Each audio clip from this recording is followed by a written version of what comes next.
आदरणीय दर्शकवृन्द, कार्यक्रम the talk सोमा यहाँहरूलाई हार्दिक स्वागत गर्न चाहन्छु। म नारायण तिवारी। कार्यक्रम द टक सोमा हामी समसामयिक विषयहरू, आम जनताका चासो, चिन्ता र सरोकारका सवालहरू अनि राष्ट्रिय राजनीतिका विभिन्न एजेन्डा र समाजका विभिन्न मुद्दाहरूमा केन्द्रित रहेका कुराहरू छौँ। दर्शकवृन्द, आज मैले नेपाल कम्युनिस्ट पार्टीभित्रको विवाद, सरकारको कार्यशैली, नेपालको राजनीति र केही सुदूरपश्चिमका विभिन्न विषयहरूमा केन्द्रित रहेर कुरा गर्नेछु। त्यसका लागि आज मैले नेपाल कम्युनिस्ट पार्टीका केन्द्रीय सदस्य, एकजना वैचारिक हिसाबले सशक्त व्यक्तित्व अनि सुदूरपश्चिम प्रदेशलाई केन्द्रमा राखेर त्यहाँको जनजीवन, त्यहाँको संस्कृति, संस्कार, कला, साहित्य आदि विभिन्न विषयहरूमा सशक्त र गहन अध्ययन गरिरहनुभएका एकजना विशिष्ट व्यक्तित्वलाई आज मैले कार्यक्रममा निम्त्याएको छु। हजुर राजेन्द्र राहुल, आउनुहोस् आज कार्यक्रम सुरुवात गरौँ। स्वागत छ राजेन्द्र। नमस्ते।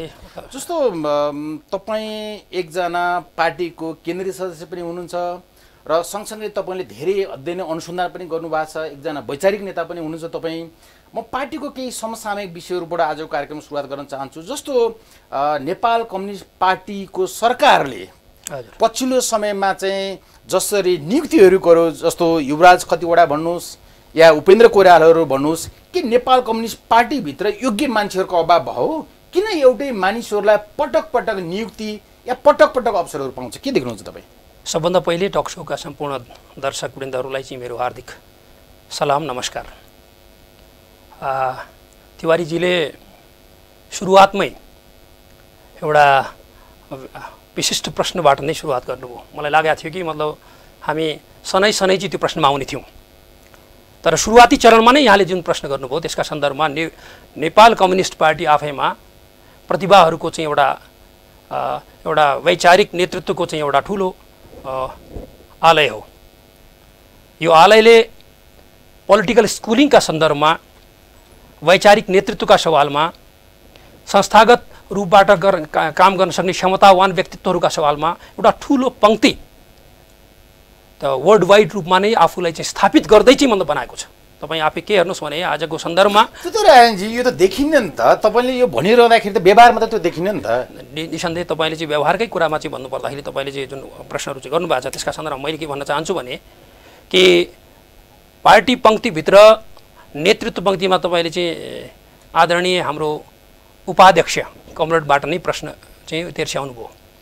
उपाध्यक्षको बारेमा आउँछु। हामी व्यक्तिगत हिसाबले भन्दा पनि मैले तपाईँलाई जान्न खोजेको चाहिँ किन एउटै मानिसहरूले पटक पटक चाहिँ अवसरहरू पाउने, तपाईँ जस्ता प्रतिभा भएका, क्षमता भएका मान्छेहरू समाजको मेन स्ट्रिममा त खै त होइन। पार्टीले चाहिँ निश्चित रूपबाट चाहिँ एउटा निर्णय गर्दाखेरि चाहिँ विचार विवेकको प्रयोग गरेर नै अहिलेको सन्दर्भमा व्यक्तित्वहरूलाई चाहिँ म चयन गर्ने क्रम गरेको छ।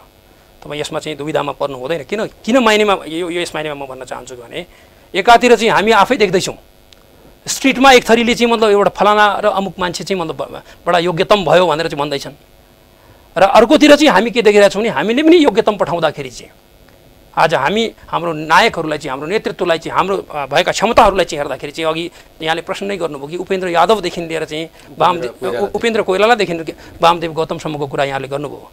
उपेन्द्र कोइराला आफैमा एकाडेमिक प्रस्पेरिटीको हिसाबले एउटा भिसी भएको मान्छे जसले चाहिँ मतलब भनौँ सिटिभिटीलाई यत्रो चाहिँ सम्म चलायो, पिएचडी होल्डर, एकाडेमिसियन्सको हिसाबमा चाहिँ उनको आफ्नो क्षमता र चाहिँ विवेकको हिसाबले हेर्दाखेरि पनि उहाँ चाहिँ मतलब कमसेकम के यो नेपालमा चाहिँ उहाँ अयोग्य मान्छे हो। अर्कोतिर जहाँ एउटा सडकमा चाहिँ उहाँले कहिले पनि स्ट्रिट भेन्डर्सहरूलाई चाहिँ खडा गरेर चाहिँ त्यहाँ मतलब एउटा चाहिँ स्ट्रिटमा गएर चाहिँ प्रोसेसन निकाले होला। अनि वामदेव गौतमकै सन्दर्भमा मैले यहाँसँग निवेदन गरेँ, किनभने मानिसहरूले राम्रो काम गरेर पो सडकमा मान्छेहरू आए त। कुलमाने घिसिङले त व्यवहारमै गरेर देखाउनु भयो नि त, त्यो कारणले मान्छे आएका हो नि त। खोइ त उपेन्द्र कोइरालाहरूको लागि, युवराज खतिवडाहरूको लागि खोइ त मान्छे सडकमा। अब युवराज खतिवडाकै सन्दर्भमा यहाँले चाहिँ भन्नुपर्दाखेरि चाहिँ आज हामी वर्ल्ड ब्याङ्कदेखि लिएर चाहिँ उहाँले काम गरेको हिसाबले चाहिँ हेर्दाखेरि चाहिँ उहाँले जुन कन्ट्रिब्युट आज इकोनोमीलाई, नेपालको नेसनल इकोनोमीमा जीडीपीलाई चाहिँ मतलब कमसेकम अहिले यो कोभिड-19ले गर्दाखेरि चाहिँ आज हामी पछाडि पर्नुपर्ने स्थिति आयो। नत्र त्योभन्दा पहिलेको स्थितिलाई हेर्नु भने 6%देखि लिएर 8%को हाराहारीमा 2 वर्षको जीडीपीलाई चाहिँ पुर्याउने योगदान अनि वैदेशिक लगानीलाई चाहिँ नेपालमा प्रविष्ट गराउने सवालमा जो चाहिँ राष्ट्रहितमा प्रयोग हुने खालको चाहिँ लगानीलाई चाहिँ प्रयोग गर्ने क्रममा उहाँले चाहिँ गरेको योगदानलाई चाहिँ आज हामी चर्चा गरिरहेछौँ। उहाँले तपाईको निष्कर्ष चाहिँ युवराज खतिवडा विशिष्ट पात्र हुनुहुन्छ, उहाँको ठुलो महत्त्वपूर्ण योगदान छ। युवराज खतिवडा चाहिँ मतलब का सन्दर्भमा कुनै शङ्का छ र? युवराज खतिवडा कुनै मतलब आफ्नो योग्यता र क्षमतामा चाहिँ के कसैभन्दा दोस्रो श्रेणीमा हुनुहुन्छ र? यो पनि कुनै क्वेसन हो। तपाईँको शासनमा तपाईँहरूको नेतृत्वमा चाहिँ कुलमान घिस्नेहरू किन चाहिँ पटक पटक मौका नपाता? कुलमान घिसिङहरू चाहिँ मतलब यो कुलमान घिसिङलाई पनि बाइपास कसैले चाहिँ गरेको अहिले पनि होइन। यहाँ आफै सुन्दै हुनुहुन्छ, हिजो नै इन्टरभ्यू हामी देख्दैछौँ, मन्त्रीज्यू आफै स्टेटमेन्ट दिँदै हुनुहुन्छ। मन्त्रीज्यूको हिजोको इन्टरभ्यूले क्लियर गरेको छ कि एउटा प्रोसेसमा जाँदाखेरि चाहिँ कुनै व्यक्तिका बारेमा प्रोसेसमा जाँदाखेरि चाहिँ मतलब एउटा सर्टेन विधि कुनै अमुक व्यक्तिका लागि एक किसिमको परिपाटी र अर्काका लागि अर्को किसिमको होइन, विधि सङ्गत ढङ्गबाट सरकार चलाउँदाखेरि पनि त यो विधिमा चाहिँ कुलमान घिसिङलाई स्वाट्टै ल्याइदिऊ भन्ने एउटा परम्परा चाहिँ हामी जो ट्रेडिसन स्ट्रिटबाट दबाउ क्रिएट गर्ने कुराहरू चाहिँ भइरहेछ। त्यो भन्दा पनि हामी सिस्टम ओरिएन्टेड भएर जाउँ भन्दाखेरि चाहिँ अप्ठ्यारो किन? मैले यो प्रश्न किन पनि गरिरहेको छु भने तपाईँ वैचारिक नेता पनि हुनुहुन्छ, तपाईँले धेरै अध्ययन अनुसन्धान पनि गर्नुभएको छ, पार्टीभित्र तपाईँले बहस पनि गरिरहनु भएको छ। मैले जान्न खोजेको कुरा चाहिँ के भने तपाईँहरूलाई चाहँदाखेरि, नेकपालाई चाहँदाखेरि चाहिँ कुनै विधिले काम नगर्ने, ऐन कानुनले काम नगर्ने, जब तपाईँहरूको चाहिँ चाहना विपरीत भयो, तपाईँहरूको स्वार्थ मिल्दैन, अनि त्यसपछि विधिहरू आउने अनि विभिन्न अब्स्ट्याकलहरू आउने, यो परम्परा यो विरासत कहिले तोड्नुहुन्छ तपाईँहरू? हाम्रो पार्टी चाहिँ आफैमा आज होइन यसको स्थापना कालदेखि नै एउटा विधिसङ्गत ढङ्गले सञ्चालित हुने पार्टी हो।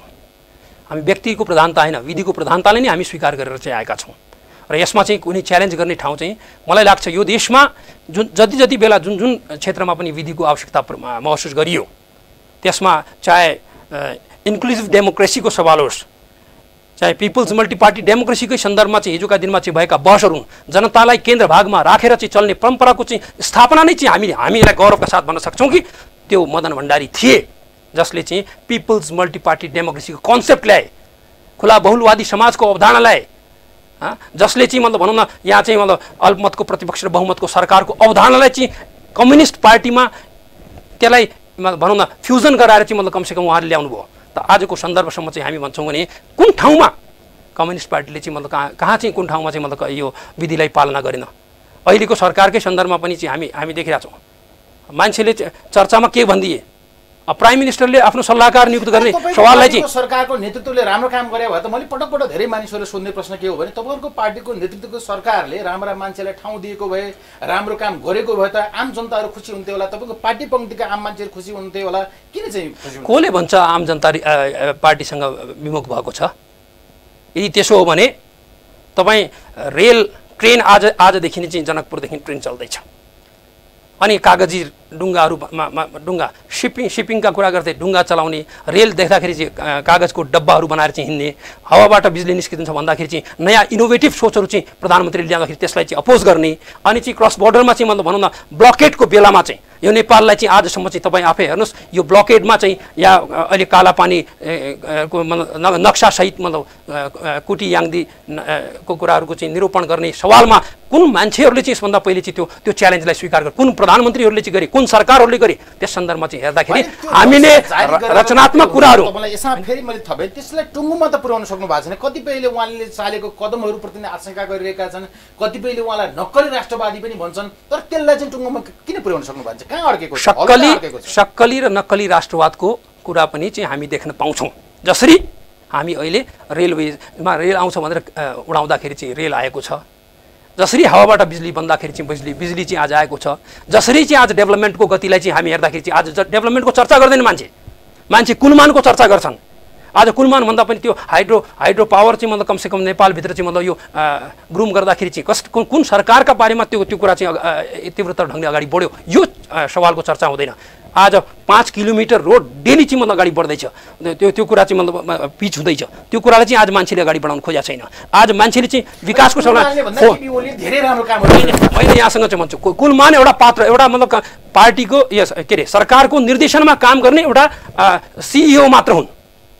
सिइओ डिजाइनर प्रधानमन्त्री हुनुहुन्छ। डिजाइन त निश्चित तौरमा सरकारहरूले चाहिँ दिएको डिजाइनका मुताबिक उहाँहरूले काम गर्नुहुन्छ। त्यसकारण सरकारका डिजाइनमा चल्ने व्यक्तित्वहरूका लागि केपी ओलीको नेतृत्वमा धेरै राम्रो कामहरू भएको छ, त्यो चाहिँ प्रचार भएन होइन। यो प्रचार गर्ने सन्दर्भमा चाहिँ अलिकति पार्टीभित्र भएका केही डिस्प्युट्सका कारण, पार्टीको एकता कार्य चाहिँ पूर्ण नभएका कारणले चाहिँ आज चाहिँ यो परिस्थिति जन्मियो। प्रचार चाहिँ प्रधानमन्त्री केपी ओलीको हुनु पर्यो, व्यक्तिको होइन। हामी चाहिँ के भन्छौँ, व्यक्तिको स्तुतिगानकर्ता पनि हामी हैनौँ।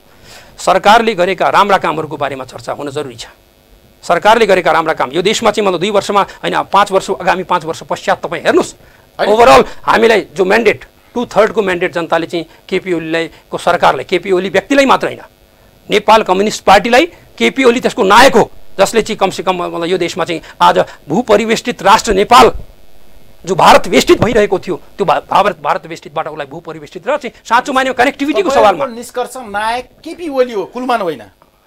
नायक त सुन्नुहोस् न, त सरकार लिड गर्ने विचार हो, विचारधारा नै नायक हुन्छ, व्यक्ति कहिले पनि नायक हुँदैन। नायक केपी ओली हो, कुलमान होइन।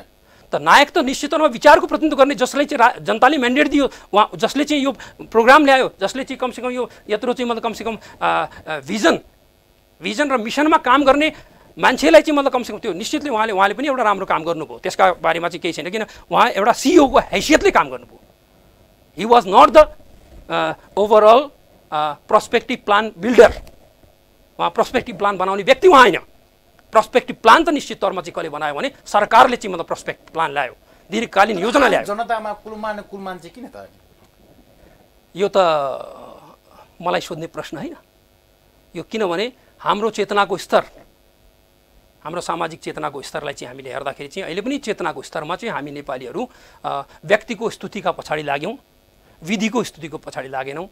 हामीले चाहिँ कमसेकम सिस्टम ओरिएन्टेड भएर जान सकेनौँ। एउटा व्यक्तिको त्यो त्यति मतलब टर्मिनेट हुने बेला 4 वर्षको अवधि चाहिँ मतलब उहाँले चाहिँ पुरा गरिसक्दाखेरि चाहिँ पुनः चाहिँ मतलब उहाँको स्तुतिका पछाडि सम्भवतः यो पनि चाहिँ मतलब एनआरकी हो, एउटा एक किसिमको एनआरकी हो।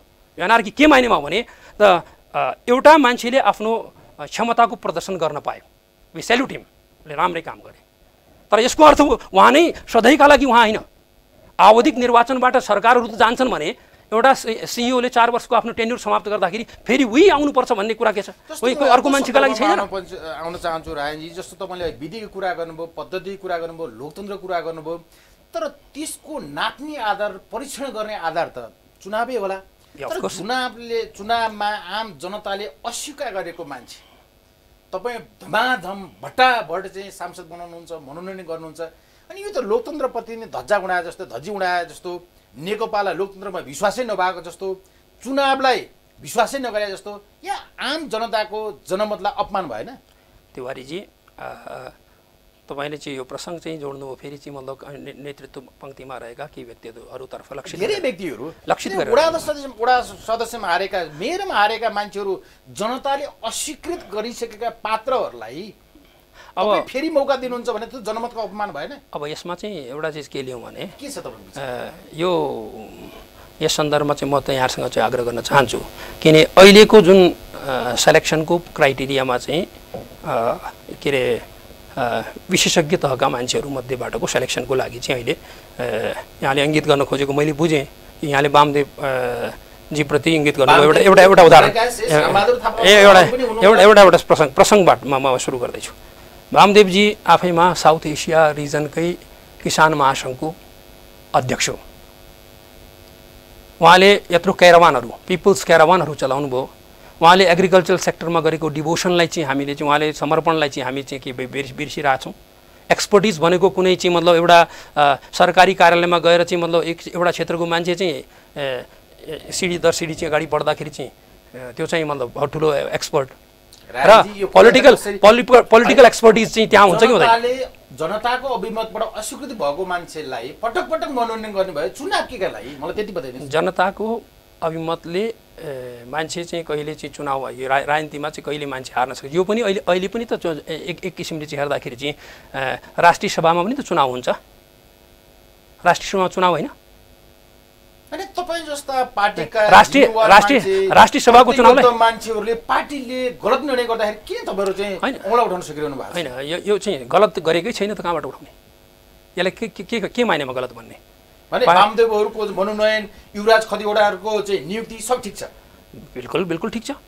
मैले यो किन भन्न चाहन्छु भने युवराज खतिवडा विज्ञ हुनुहुन्थ्यो, आफ्नो विज्ञताका आधारमा नै उहाँलाई चाहिँ सेलेक्सन गरिएको पहिले पनि मन्त्रीको रूपमा, र अहिले चाहिँ उहाँको मतलब त्यो जान सक्ने स्थिति भएन भने विवादमा आउन चाहन्छु। किनभने हिजो तपाईँहरूले राजालाई आम रूपमा धेरै दलहरूले राज संस्थालाई दोष दिन्थे, पञ्चायतलाई दोष दिन्थे, प्रजातन्त्र आए, प्रजातन्त्रले पनि भएन, अझ हामीले परिभाषित गर्न थाल्यौँ, लोकतन्त्र भन्यौँ, लोकतन्त्रले नै पुगेन भन्यौँ, फेरि गणतन्त्र आयौँ, जनताकै हातमा पुग्यो शासन, फेरि अस्थिरतालाई दोष दियो होइन। अहिले त तपाईँहरूलाई बहुमत पनि सुविधाजनक बहुमत छ, तर काम चाहिँ किन काम गर्न के लिएर रोक्यो तपाईँले?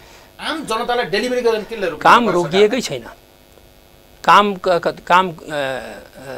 कामको सन्दर्भमा आज प्रचारात्मक ढङ्गले जुन मिडिया फ्रेन्डली चाहिँ मतलब कमसेकम यो देशमा हुनु पर्थ्यो त्यो कुरा हुन सकिरहेको छैन। अब आज हामी देखिरहेको छौँ कि नेपालमा कम्युनिस्ट पार्टीले सरकार 2/3 सरकार बनाउने कुरा चाहिँ यो अपाच्य भएको छ कतिपय पुँजीवादी राष्ट्रहरूलाई, साम्राज्यवादी राष्ट्रहरूलाई। ती राष्ट्रहरूले आज मिडिया पेनिट्रेसन पनि गरेका छन्। कतिपय मिडिया हाउसहरू तपाईँ आज समाचारका पङ्क्तिहरू पढ्नुहोस्, राष्ट्रिय मिडिया तपाईँ जस्तो मिडिया मुफसलका मिडियाहरू जसले चाहिँ जनताको चाहिँ सेवामा छ भने तपाईँकै मिडियाले चाहिँ आज गाउँ गाउँका चाहिँ समाचारहरू सम्प्रेषण गर्छ। टिभी टुडेको टिभी 1मा चाहिँ गएर हेर्नुहोस् गाउँमा के भइरहेछ आज काम भएको छ कि छैन। तर चाहिँ आज जो नेसनल मिडियाको नाउँमा, इन्टरनेसनल मिडियाको नाउँमा चाहिँ आफूलाई स्थापित गरेका मिडिया हब्सहरू छन् त्यहाँ चाहिँ आज पेनिट्रेसन छ। त्यो पेनिट्रेसनले आज के गर्दैछ भने एउटा न्युज, सकारात्मक न्युज तपाईँ पल्टाएर हेर्नुहोस् ती पत्रिकाहरूमा नाम लिन चाहन्न ती पत्रिकाहरूको, ती मिडियाहरूको, उहाँहरूको सुरुवात चाहिँ केबाट हुन्छ भने उहाँ चाहिँ समाजमा वितृष्णा बमन गर्नुहुन्छ। वितृष्णालाई बमन गर्ने होइन, सकारात्मक रूपबाट राष्ट्र निर्माणमा क्रिटिकल एप्रिसिएसनका आधारमा लेख्नु चाहिँ मतलब या क्रिटिकल एप्रिसिएसनका आधारमा चाहिँ कुनै समाचार सम्प्रेषण गर्ने कुरा चाहिँ धेरै जायज हुन्थ्यो। यहाँ जस्तो पत्रकार जस्तै चाहिँ म सुन्दैछु तपाईँहरू चाहिँ कस्तो राम्रो ढङ्गले चाहिँ गर्दै हुन्छ। त यो क्रिटिकली चाहिँ जानु, तपाईँ किन जानुभयो भन्ने कुरा मैले सरकारका काम सरकारले गरेका मैले तपाईँ आफै अब मैले भन्नुपर्छ र त्यो आज पुनर्निर्माणका कामहरूको सन्दर्भमा तपाईँ हेर्नुहोस्, पुनर्निर्माण विकास प्राधिकरण हिजोदेखि आज आएर केपी शर्मा ओलीको बेलामा मात्रै बन्याएन, आज मोर देन 80% काम चाहिँ आज धमाधम चाहिँ त्यहाँ घरहरू बन्ने कामहरू धमाधम बन्दैछ। आज रोड 4 लेन रोड यो देशमा चाहिँ 4 लेनको आवश्यकता, 6 लेनको आवश्यकता चाहिँ कसैका दिमागमा आयो आजसम्म त यो कन्सेप्ट्सहरू त भिजन्सहरूका सन्दर्भमा केपी शर्मा ओली नेतृत्वको सरकारले आज यो भिजन लायो। काठमाडौँका खाल्डा पुर्नलाई पनि कुनै अर्कै मान्छे चाहिन्थ्यो, आज आएर चाहिँ हेर्नुहोस् तपाईँ नेमाङले चाहिँ काम गर्दाखेरि चाहिँ कति गतिशीलता साथ उहाँ रात कसैलाई नभनिकन काम गर्दै हुनुहुन्छ, उहाँले कसैले भन्नुपर्ने अवस्था छैन। धरारात तपाईँको सामु छ, रानी पोखरी यहीँ नजिकमा छ, तपाईँ त्यहाँ काम हेर्नुहोस्। त यो सम्पदाहरूको संरक्षणको सवाल मिडियाहरूका मार्फतबाट चाहिँ आज सरकारमाथि प्रहार गर्ने, किनभने यहाँ प्रतिपक्ष कमजोर भयो, प्रतिपक्षले चाहिँ आवाज दिन्छ छैन, प्रतिपक्ष त आज मिडिया भएको छ। आज नेपाली मिडिया आज प्रतिपक्षीको भूमिका निर्वाह गर्ने हदमा आइपुग्यो। रायनजी एउटा तपाईँलाई फेरि यसमा भने तपाईँ यति धेरै राम्रो काम गरिरहेको रहेछ सरकारले, तपाईँले नामै फेरेस दिनुभयो, तर आम जनताहरू चाहिँ किन खुसी नभएको मैले जान्न खोजेको थियो। यो देशमा आज मैले यहाँसँग भने हाइब्रिड वार पनि भइरहेछ।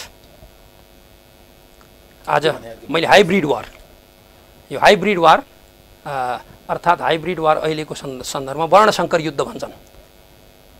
बोर्डरमा तपाईँले देख्नुभयो नेपाल चाहिँ जति बेला चाहिँ भूकम्पले थला परिरहेको थियो त्यो बेलामा क्रस बोर्डरमा छिमेकीले चाहिँ मतलब नाकाबन्दी लायो एकछिनलाई। त्यो बेलामा सहयोग गर्नुपर्ने ठाउँमा रोटी र बेटीका सम्बन्ध भन्नेहरूले चाहिँ हाम्रो रोटी बेटी भन्नेहरूले नाकाबन्दी लायो। आफ्नो बेटीको घरमा चाहिँ चुलो नजल्ने स्थितिमा ग्यास नाकाबन्दी लायो, यहाँ डेली रिक्वायरमेन्ट्समा नाकाबन्दी लायो। अब प्याजको नाकाबन्दी हिजो नै सुन्दै हुनुहुन्छ, अझ प्याज जब दसैँ आउँछ प्याजको नाकाबन्दी। अनि जब सरकारले चाहिँ राम्रो गति लिन खोज्छ, सरकारका विरुद्धमा चाहिँ आज एम्बेसिजहरूको दौडधुप तपाईँ देख्दै हुनुहुन्छ।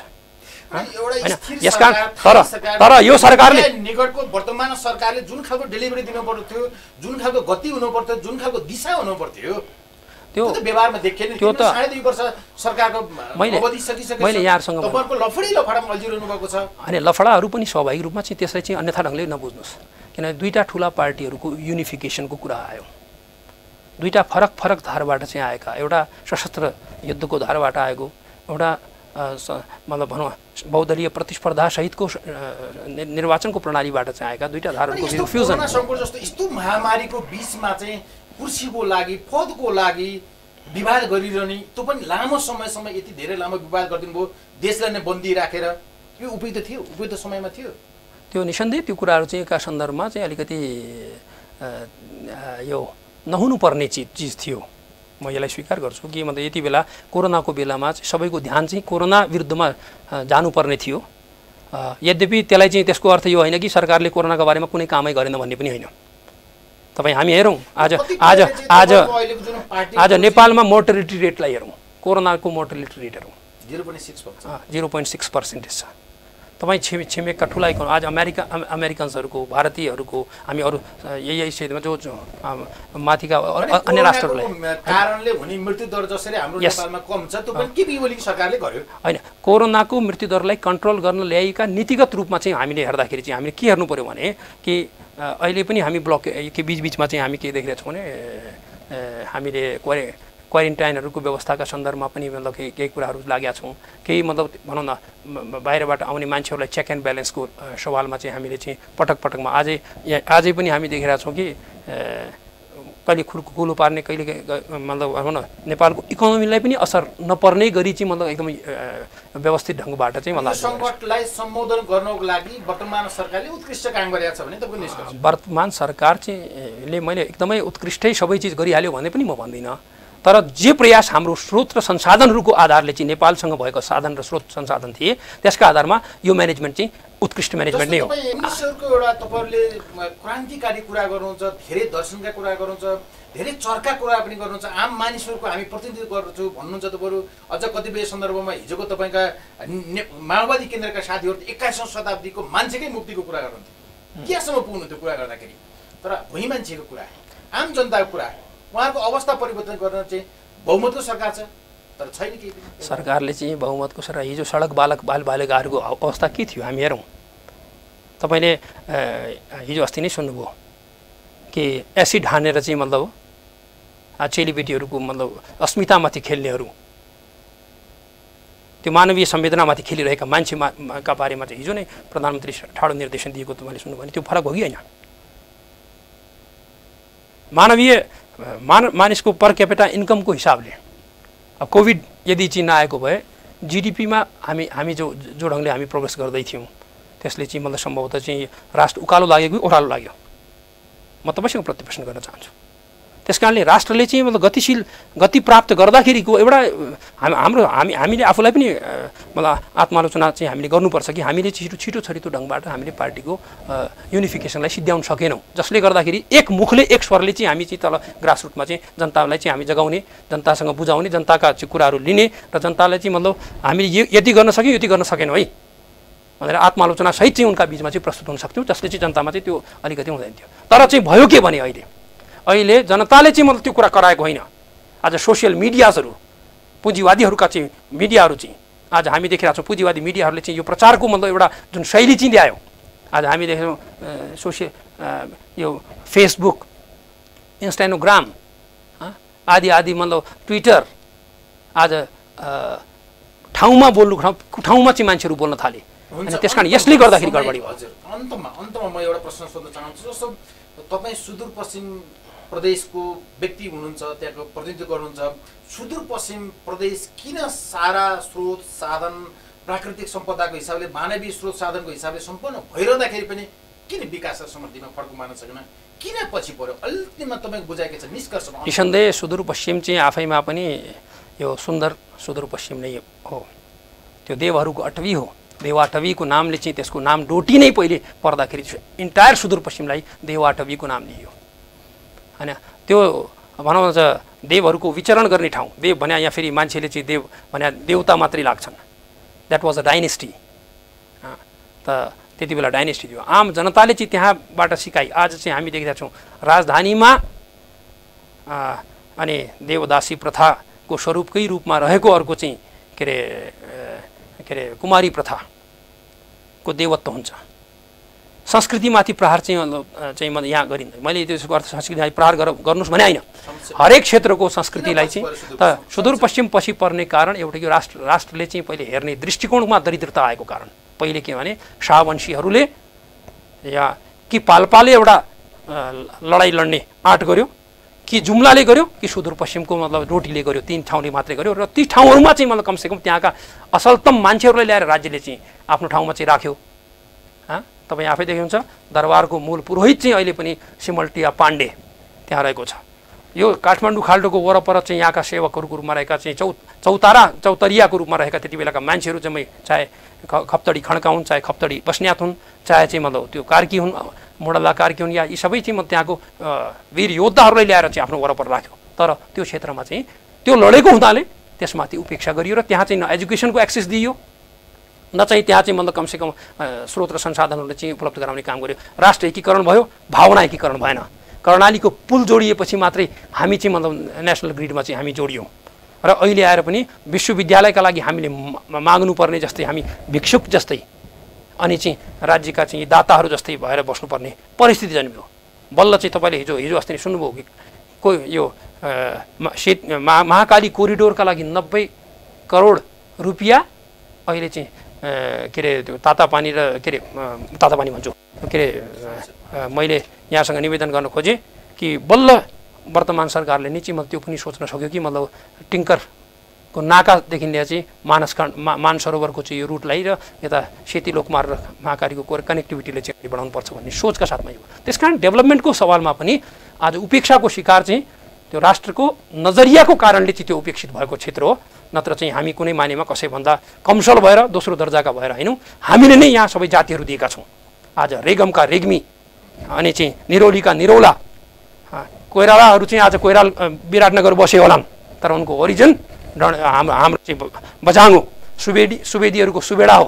त त्यस कारण यसरी चाहिँ हामी हेर्दाखेरि जातीय अभ्युदयको इतिहास, सांस्कृतिक अभ्युदयको इतिहास र चाहिँ सुदूरपश्चिम चाहिँ मतलब त्यो गेटवे थियो जसले चाहिँ यो कुरा दियो। त्यसकारण यसका लागि चाहिँ मतलब तपाईँहरूले चाहिँ हामी कसैबाट चाहिँ हामी कमसल र आफूलाई दोस्रो दर्जाको मान्छेको रूपमा ठान्दैनौँ, हामी अब्बल नै हौँ। तर चाहिँ हामीले चाहिँ आफ्नो विकासका निमित्त अहिले पनि हामीले नयाँ सोच र सुझहरूको साथमा पर्सपेक्टिभ प्लान बनाएर जान सक्नुपर्ने स्थिति छ। प्रदेशले चाहिँ त्यो कुरा ध्यान दिनुपर्छ। हुन्छ, कार्यक्रममा आइदिनुभयो, समय दिनुभयो, महत्त्वपूर्ण विचार राखिदिनुभयो, तपाईँलाई धेरै धेरै धन्यवाद। म धन्यवाद दिउँ यो मिडियालाई, खास गरेर चाहिँ यो कार्यक्रम मार्फतबाट जुन जनताको भावनालाई प्रतिबिम्बित गर्ने मौका दिनुभयो, आफ्नो क्षेत्रका चाहिँ समस्याहरूका बारेमा, राष्ट्रिय राजनीतिका सन्दर्भहरूका बारेमा चाहिँ तपाईँले बोल्ने अवसर दिनुभयो, त्यसका लागि चाहिँ यहाँलाई हार्दिक धन्यवाद। यहाँलाई अनि दर्शकवृन्दहरूलाई चाहिँ हार्दिक सादर प्रणाम पनि भन्न चाहन्छु कि मेरो संस्कृतिले मलाई प्रणाम चाहिँ गर्ने कुरा पनि सिकाउँछ। धन्यवाद छ। हुन्छ, आदरणीय दर्शकवृन्द, आज यो कार्यक्रम यहीँ सकिन्छ। कार्यक्रम हेरेर साथ दिनुभएकोमा तपाईँहरूलाई पनि धेरै धेरै धन्यवाद। कार्यक्रमबाट म प्रस्तुता नारायण तिवारी पनि बिदा चाहन्छु। नमस्कार।